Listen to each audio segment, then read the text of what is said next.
welcome back to the channel where we discuss Illuvium and NFT gaming. So today we're going to break it down a little bit on the Illuvium staking, and we're also going to look at what we know about the land sale and also going over some questions that I have. So overall, land sale we know is coming pretty soon. They're saying mid to end November, which gives us a couple more weeks, guys. Now, if you are in the staking pools, you can see, or we'll look at in just a minute, but the total amount staked has went through the roof. The ILV price has went through the roof. Rewards are absolutely phenomenal. The rates are staying very high. The APYs are staying very high, but there's going to be a couple of options that I want to explore and a couple of questions that I really need answered before I feel comfortable when it comes to this land sale. So let's go ahead and we'll take a look at those questions. As you can see here, guys, this is the ILV rewards right here in the bottom left. 779,000 or 779K that have been distributed. So it's about 1/4 of the rewards that are there. But the big thing to pay attention to is right here, guys, the sILV value, 56 million. Now, over the course of the past couple weeks, this went from 20, went to 30, went to 40 plus, went to 56. Now, sILV can be used for the land sale. So $56.32 million in sILV at $1,000 a coin. That is a lot of coins that are going to be eligible for the land purchase, which I am under the assumption that is what players are going to be using for the land purchase, is going to be this sILV. Now, the other thing that players have been doing is actually taking this sILV and selling it at a reduced price to go ahead and put more into the staking pool. So putting more into this core pool. The sushi pool is still at 411. Guys, when I started in this, we were at 640 APY, dropped all the way down to 380, been bouncing kind of between 380 and 420 for the last couple of weeks. So definitely have some TVL locked up in this game. Once the trailer dropped, I thought this was going to absolutely explode, which it has been. This game is going to be just phenomenal. Guys, I cannot wait to see what's going on. So the thing that I am doing right now is I am staying with my sILV. So all of my staking rewards, I am just banking them. I'm holding out for that land sale to see approximately what the cost of land is going to be. If we're talking, $20, $30, $40, $50,000 for a piece of tier 3 or tier 4, I want to make sure that I have enough to go ahead and buy that specific land that I'm looking for. Now, the other thing we do have to keep in remembrance, and again, getting into some of the questions that we have when it comes to the land overall. So number one is using the sILV. We know it is not going to count. So sILV is just going to be burned. So this number right here, guys, is actually just going to be burned if it is used for land sale. Now, in addition, this is going to affect the revenue distribution because using the sILV tokens are going to be burned. There is not going to be anything used in the vault. So with the initial land sale, the Ethereum is going to be put in the vault. The cost of the land bought with Ethereum is going to be placed in the vault to rebuy ILV. If sILV is used for a majority of it, there's not going to be anything in the vault. So the revenue distribution is almost going to go nil at that point, depending on the portion that is used for the land sale. And again, going back to the costs. So a couple of things that we know about the land sale, which we'll cover in just a moment. Let's go ahead and pull up that document. So this is the document that a lot of us are familiar with, the land tiers, sites, and landmarks. So we've seen this before, the elements that are going to be on the land, the fuel that is going to be on the land, and also the landmarks that is going to be on the land, and then how many tiers are going to be in there that we're going to know. So some of the things that we need to know, guys, and this, some of it we know, some of it we don't. So when you purchase the land, you're going to know the grid position. That is very important, guys. And again, this is something that Johnny was kind of covering, and he said, check this out. You are going to know the grid position. So you are going to know the location of the land you're purchasing. Now, why is this important? Now, there has been talk that if you're buying multiple pieces of land, so let's say you buy, 3 pieces of tier 1, and all 3 of those pieces of land are connected it could possibly be in the future that you can kind of combine them, from my understanding, to create one massive land. And again, this is kind of all speculation, but they have made comments about it and we have talked about it. So you will know, one, you will know the grid position. Two, this is really the big point that I want to get to, is the region it belongs to. Now, the region for the land is going to be very, very important because different alluvials are going to live on different land. Now, right now, we don't know how popular which alluvials are going to be. Is it going to be the water that is the most popular? Is it going to be the fire? You know, is it going to be the different alluviums? We do not know what is going to be the most popular, what is going to be the most sought after, and what players are going to be looking for at what tier level to make sure that your land is actually utilized and that you're building on there.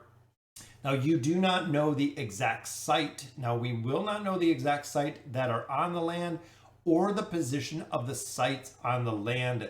These are generated upon minting. So what that means, again, kind of breaking it down, is when you look at, let's say, a tier 1 land, for instance, you have 3 elemental sites, you have 1 fuel site.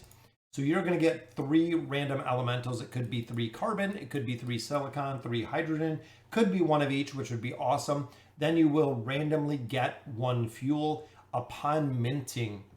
But the region that it belongs to is going to be the important part, guys, because I really feel like, looking at some of the older documents, there is going to be land that is going to be sought after more than other pieces of land, even if it is at a lower tier. I feel like the Fireland, I believe it's a Crimson Waste, is the land that I have been looking at. And the reason is, when you look at the composition and when you look at the makeup of the resources that are on there, they have a probability of having a specific or a higher resource than some of the other ones. So again, the land is going to be very important. Landmark, we don't know exactly how effective the landmark is going to be, I guess. So increases hydrogen production, reduces loss when converting to hydrogen. Again, these are the questions that I got, and these are kind of the questions that a lot of people have been covering. So let's say, for instance, and again, just the hypotheticals, we buy a piece of tier 3 land, we have an eternal spring on there, so we have that landmark is in there. That is the one that was selected for us. That is the one that was chosen with our tier 3 land. Increases hydrogen production. Now, does that mean it's 2%?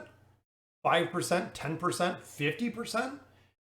Those are the things we really need to know, because I mean, if you're looking to spend $20,000, $30,000, $40,000 for a piece of land, we need to know more of what is going onto this and exactly what you are buying when it comes to the land in this game, especially when you get into the tier 4 land. Increases the fuel production.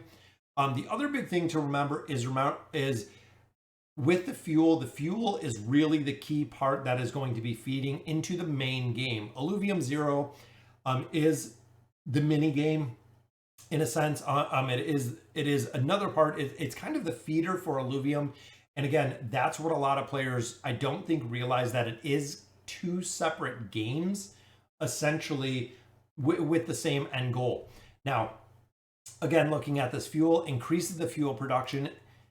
Is it 2%, 5%, again, 10%, 20, 50%, depending on the amount of fuel that this is going to make, could increase the value really astronomically. This could literally send it to the moon.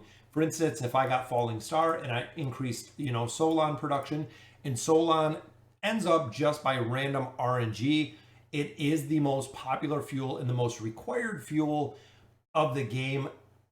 I can get this, I can make more fuel, in turn making more income, or I can just choose to stockpile the fuel, saving it up till the prices go up, down. Because remember, guys, this is going to be, it's going to be traded on the Alluvidex, which is their own trading platform, and it's going to be traded in V2, so you don't have the gas fees. But ultimately, it's going to be interesting to see exactly, with the documents that are coming out in regards to the land sale, on what you're looking for. So my strategy, and this is kind of what I'm doing, again, going back to the other website that we had right here, is I am saving all of my sILV. So what I did was actually a couple weeks ago, I stopped redeeming entirely, guys. And if you're interested in land and you do have funds staked, you are receiving sILV rewards.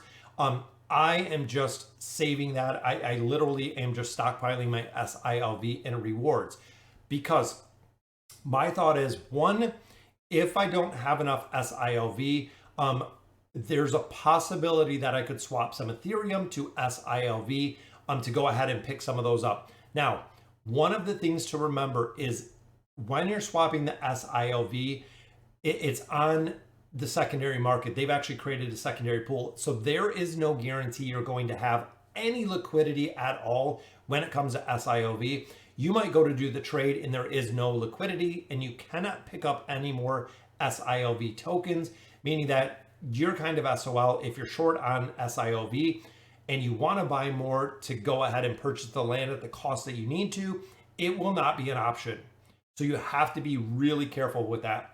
The other side of it, really the flip side of it, is if you're buying a bunch of sILV or if you're stockpiling a bunch of sILV, let's say you stockpile 50 tokens, which is $50,000 in sILV, you only get land that is, let's say, tier 1, tier 2. Ultimately, you might stockpile or have a ton of sILV that you're not going to use for an extended amount of time. So you're going to be sitting on the value of sILV. Now remember, sILV is not eligible for revenue distribution and it is not staked ILV. So you are not earning anything on this from the core pools of staked ILV or the liquidity pool between the two. So your sILV will literally just sit there with no value until you use it within the game, or until you can use it in the game if you use it in the game.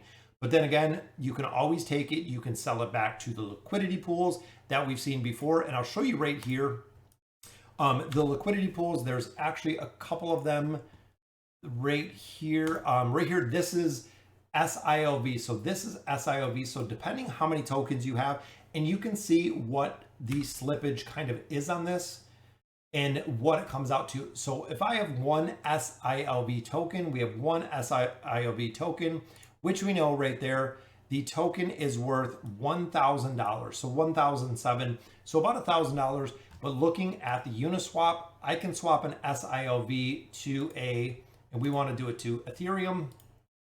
So one sILV is $469. Now, this, of course, is on the secondary market. This can change a little bit, but essentially, I'm getting about 54%, about 54% of the less value when you're doing this swap. And this is what a lot of players are doing to go ahead and increase the LP pool to put more funds into there, because essentially, again, we're using that 50 sILV.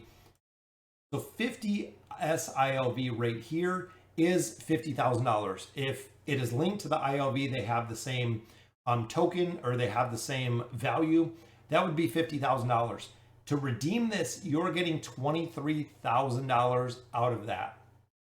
Now, if you got 50 sILV and it was 50 rewards, so if this was just straight up rewards that you got, you could pull $23,000 out of there to redeem. I mean, just cashing out your sILV. And that is the reason why a lot of whales have made the secondary market with the sILV, because of the ability to cash this out. Then I could take my 23 grand, split it 50-50 in ILV, put it back into that LP, and just continue the cycle. But you also do have to remember, if you have 50 sILV tokens, that is right, guys, they are tied to the ILV price, meaning I have $50,000 to use when it comes to the land sale. Now, if that's going to get me a piece of tier 3, if that's going to get me a piece of tier 4, is yet to be seen. So you never know really what is coming, but I'm very glad, we cleared up some of the questions that we had, including only things we really need to know right now is, one, the cost. We're going to know the location. We're going to know the plot. We're not going to know the resources on there. but we are going to know the type of land that we're looking at, which again, I have a little spreadsheet that I'm kind of keeping track of everything. The other thing with the land, and again, this is another question that we don't have answers to at this point, is when you're looking at this land, and Johnny kind of alluded to this a little bit yesterday, is they're saying that each player or each wallet can hold 5 pieces of land, guys. So would it be more beneficial, and this is again kind of something that we need a lot of clarity on, is would it be more beneficial to spend, let's say, $10,000 on a tier 3, or would it be more beneficial to spend $10,000 on 5 tier 1s? So here I am getting 9 elemental sites. If I got 5 here, I'd be getting 15 elemental sites. I would have 6 fuel on this one. I would have 5 fuel on this one. And again, this is really going to be your own personal preference. Now, the big thing that they did share in what Johnny said is if you're going that route, and a lot of players have talked about this when it comes to the Discord, if you're going that route, the daily activities take 30 to 60 minutes is a rough estimate of working the land to get the resources, everything of that nature. So that means if you're doing 5 tier 1s, you're talking possibly 5 hours per day that you're dedicating to work these sites, to work the land, versus me going with a tier 3 and just working it for 30 to 60 minutes a day, based on the resource production of what I need to do. Now, all of the lands are going to be the same size, and you can build essentially the same amount of buildings. And again, we were getting into this a little bit with depending on if you're looking for more resources, if you're looking for more research, there's going to be a lot of different ways to build this. But those are just some of the questions, guys, that I definitely want to cover. So if you are new to the channel, guys, go ahead and hit that subscription button. We are going to be covering this game from beginning to end absolutely every day. So guys, let me know in the comments what you guys think. And as always, thank you guys for watching.